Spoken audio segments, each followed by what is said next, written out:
The poems in the book were written over quite a long period of time. I'm quite a slow writer. So my last book, Happiness, came out in 2015. So it's a good sort of 6-year, maybe even 7-year period.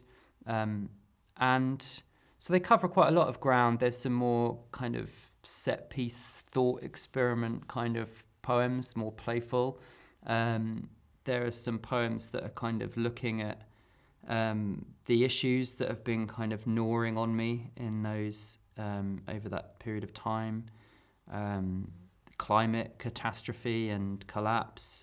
There's been lots of protests and violent protests at times, and I think our society's become more kind of visibly divided, and that's kind of played on my mind. And I became a father as well in 2017. So a child arriving into that context presents its own kind of quandaries and problems. And also the experience of fatherhood for me wasn't necessarily very easy at first. I suffered with quite bad anxiety and periods of depression after the birth of my daughter. So a lot of that's kind of playing into the mood of the book. But I also feel like once I'm into a poem, I might be writing out of life, but I'm not really there anymore.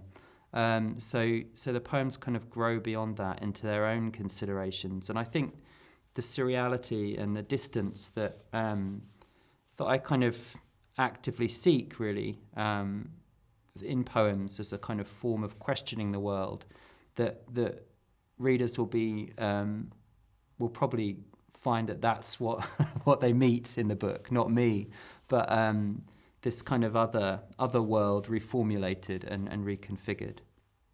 I don't think I've ever liked a poem because I felt that I understood it. I think if you get to the end of a poem and you're like, oh wow, I understand all of that, thank goodness I never have to read it again now, I think that's kind of almost anathema to what a poem's about, or is kind of for.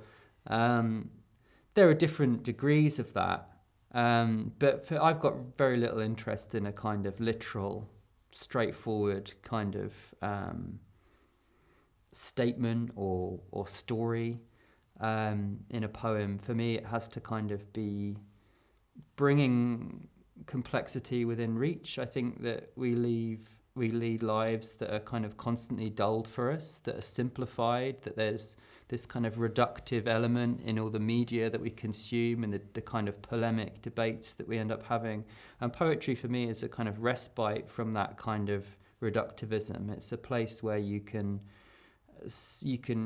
inhabit both discord and dissonance and contradiction, where that complexity of the complexity of reality and feeling is brought within reach. And so I always sort of feel that for me, the language I use in a poem is about kind of trying to access that complexity, trying to kind of